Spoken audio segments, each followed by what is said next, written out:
नमस्कार मित्रांनो. सर्वात प्रथम तुमच्या सर्वांचे मनपूर्वक आभार. तुम्ही सर्वांनी आत्ता आपला हा जो सेकंड सीझन चालू आहे त्या सीझनमधील सर्व लेखांना अतिशय छान प्रतिसाद दिला. त्यातल्या त्यात सिनेमा थिएटरविषयीचे जे दोन्ही लेख होते त्या लेखाविषयी खूप जणांनी त्यांच्या जुन्या आठवणी, त्यांच्या गावातील सिनेमा थिएटर्स अशा आठवणी सांगून त्या लेखामध्ये आणखी मला भर घालण्यास सांगितलं. त्यामुळे पुढच्या वेळी पुन्हा एखादा आपण असा एक नवीन लेख आणि त्याचं अभिवाचन करूया. आजचा जो आपला लेख आहे तो आपल्या ह्या सीझन 2 मधील 5वा लेख. आता आज 15 दिवसाला आपण ह्या सीझनमधील 6वा आणि शेवटचा अभिवाचन असा लेख असेल आणि त्यानंतर काही दिवस आपण ब्रेक घेऊया. पण काहीतरी एक वेगळं आणि नवीन आता पुढच्या महिन्यामध्येच प्लॅन आहे, ते घेऊन येत आहे. काय आहे ते लवकरच कळवतो. आजच्या लेखाचं नाव आहे सासूरवाडी. दौंड पुणे शटल हे माझं पहिलं पुस्तक 2010 साली प्रकाशित झालं होतं. त्या पुस्तकामधील हा सर्वांच्या आवडीचा असा लेख होता आणि तो लेख साधारण मी लिहिला तो एक 2005 किंवा 6 साली, म्हणजे जवळपास आता 20 वर्षापूर्वी लिहिलेला लेख आहे. कसा वाटतोय लेख नक्की कळवा तुम्ही, कारण की हा लेख सर्वांचा फार आवडता लेख होता आणि आपले अभिप्राय जरूर कळवा. थँक्यू.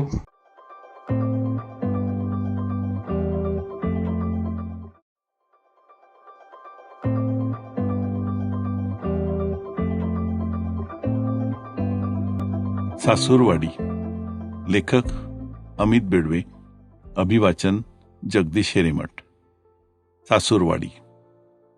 माझं लव्ह मॅरेज. मी मराठी महाराष्ट्रीयन आणि माझी बायको मल्याळी केरळची. बहुतांशी लव्ह मॅरेजला व्हायचा तसा विरोध लग्नाच्या वेळी आमच्या दोघांच्याही घरून सुरुवातीला झाला होता. पण नंतर माझ्याच आईवडिलांनी पुढाकार घेऊन आमचं लग्न धूमधडाक्यात लावून दिलं. लग्नाला माझ्या सासूबाई म्हणजे अम्मा आल्या होत्या. सासरे हयात नाहीयेत. लग्नाच्या वेळी मानपान घेणे देणे असं काही प्रकार झालाच नव्हता आणि ते अपेक्षितही नव्हतं. माझ्या कॉलेजच्या ग्रुपच्या सगळ्या मित्रांची लग्न साधारणपणे त्याच सुमारास झाली, पण लव्ह मॅरेजवाला मात्र मी एकटाच. दरवर्षी आमच्या मित्रांचं गेट टुगेदर असतं. लग्नानंतरच्या पहिल्या गेट टुगेदरला निघणारा विषय म्हणजे कोणाचं वैवाहिक जीवन कसं सुरू आहे. प्रत्येकाच्या पहिल्या दिवाळ सणाचा पण विषय निघाला. कोणाच्या सासूरवाडी करून सुटाचं कापड, तर कोणाकडून सोन्याची अंगठी, तर कोणाला फक्त शर्ट पीस वगैरे मिळालेले.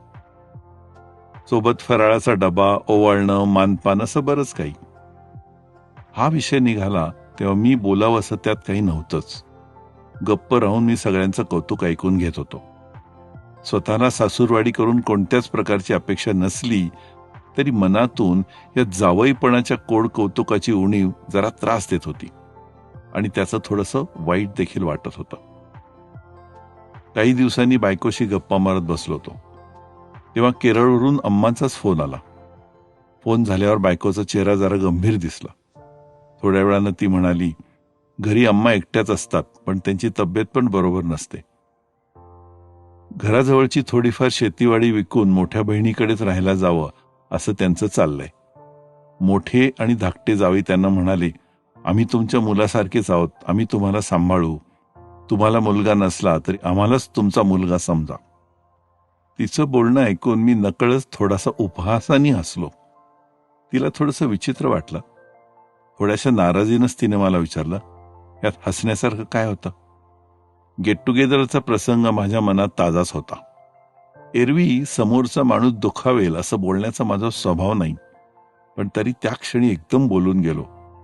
आता शेतीवाडीला एवढा वाटा मिळतोय म्हणल्यावर काय पाहिजे त्या दोघांना? अम्मांना म्हणावं, मधल्या जावायचा जरा विचार करा प्रॉपर्टी विकताना आणि मग या इकडंच राहायला.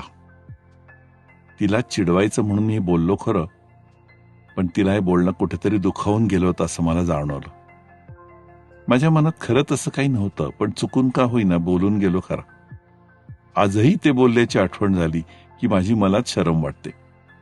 तो प्रसंग विसरून देखील गेलो होतो, पण परवा शटलमधून एक जोडपं पाहिलं आणि त्याची आठवण झाली. आषाढाचे दिवस.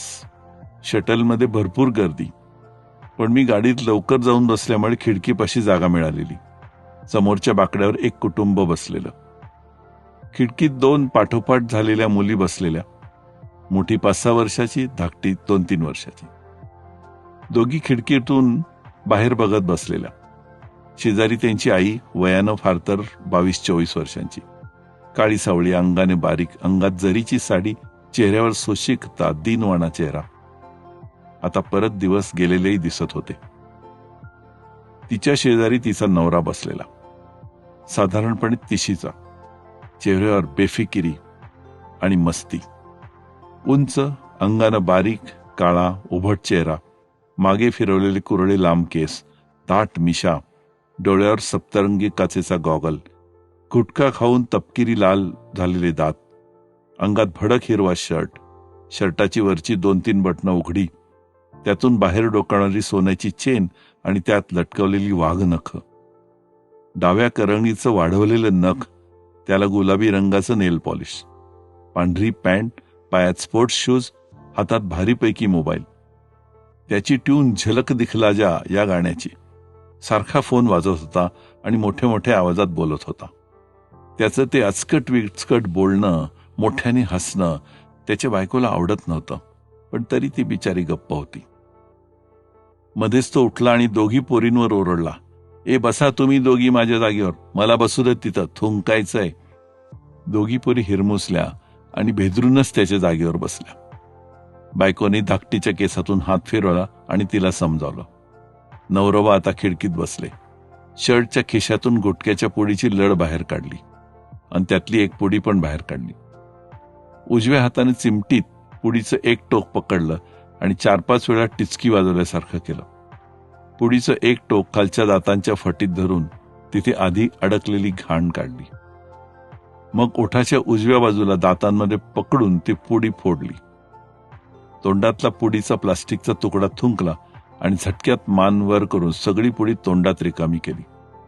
रिकाम्या पुडीच्या भोकात उजव्या बोटाची तर्जनी घातली आणि टचकन टिचकी मारून पुडी खिडकी बाहेर भिरकावली. आता गडी खुश दिसत होता. तोंडातला मुखरस सांभाळत बायकोबरोबर बोलत होता. ती बिचारी बरं बरं म्हणून प्रतिसाद देत होती. तिचा बहुधा 7वा-8वा महिना असावा. फार वेळ एका जागी बसून तिला त्रास होत होता. त्यात खाली रुतणारी लाकडी बाकडं. तिच्या अंगकाठीच्या मानाने तिचं पोट जरा जास्तच दिसत होतं. झलक दिखला जा आवाजाने माझी तंद्री भंगली. नवरोबांना फोन आला दिसतोय. मोठ्या आवाजात गप्पा सुरू फोनवर. त्यांनी खिडकी बाहेर पचकन पिचकारी मारली आणि ओठाच्या कडेला उघडलेला मुखरस शर्टच्या उजव्या बाहीला पुसला आणि परत गप्पा सुरू झाल्या. हा चाललोय सासूरवाडीला धोंडे खायला. लईच आग्रह केला सासूबाईंनी आमच्या, या म्हणून, मग चाललोय. पण सासऱ्याला मागच बजावलं होतं, रिमोटवाला चांगला कलर टीव्ही पाहिजे म्हणून. देणार असताल तर येतो, नाहीतर राहू द्या धोंडे फिंडे, असं म्हणून खदखदून हसायला लागला. बायको बिचारी कावरी बावरी झालेली. काय म्हणला? अगे बा, अशी फरमाईश केली तर आमच्या सासऱ्याला जागांवरच अटॅक येतील. आधीच एक येऊन गेलाय. बरं मग भेटतो मग उद्याच्याला. आता फॅमिली तिकडच आहे 2-3 महिने. मग आपली काय हर रात दिवाळीच आहे.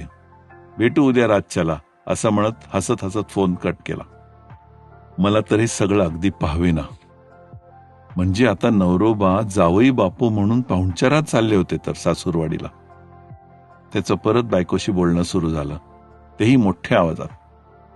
काय म्हणत होत्या नित्या माहिती का? आता टीव्ही बीव्ही कुठं घेतो म्हणे सासऱ्यांकडून. डायरेक्ट स्प्लेंडर द्या की म्हणाव. रोज कामावर बसने जायचा कुटाणा तरी कमी होईल, असं म्हणत अपेक्षेने तिच्या उत्तराची वाट पाहत बसला. अन हो, एकुलता एक जावई आहे, त्याचं रजा लाड करा की. नाहीतर असं करा म्हणाव, आता 2-4 महिन्यांनी नातवाच्या बारशालाच द्या म्हणाव गिफ्ट म्हणून. कसं तरी दबक्या आवाजात ती म्हणाली, आता हे टीव्हीचं कसं तरी जमवलंय अण्णांनी. त्याचा मान राखा आणि घ्या गोड मानून. उगाच तमाशा करू नका मागल्या टायमासारखा. परत बाळणपणाचा बारशाचा खर्च आहेच त्यांच्या डोक्यावर.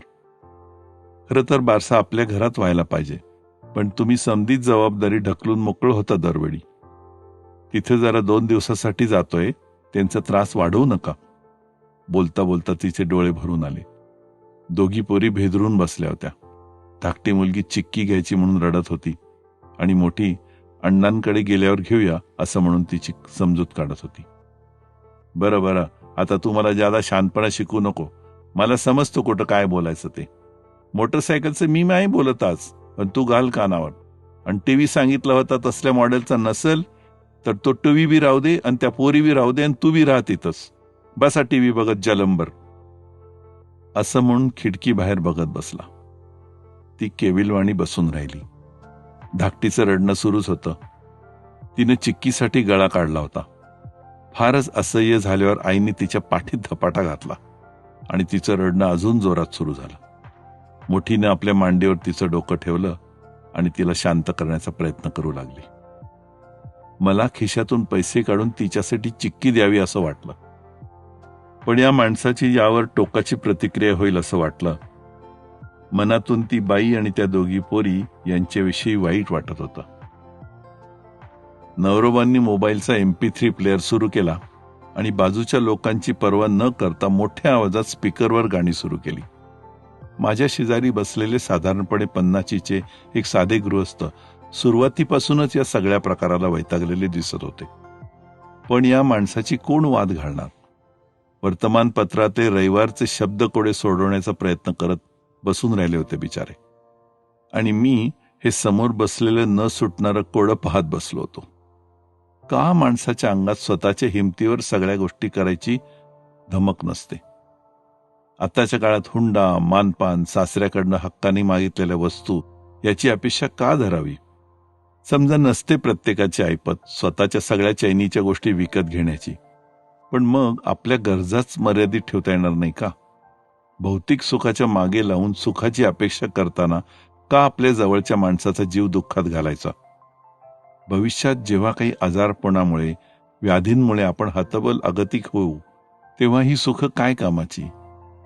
शेवटी तेव्हा आपली बायकोच आपली शुश्रूषा करणार. मग तेच काम तिनं खरोखरीच मनापासून केलं तर?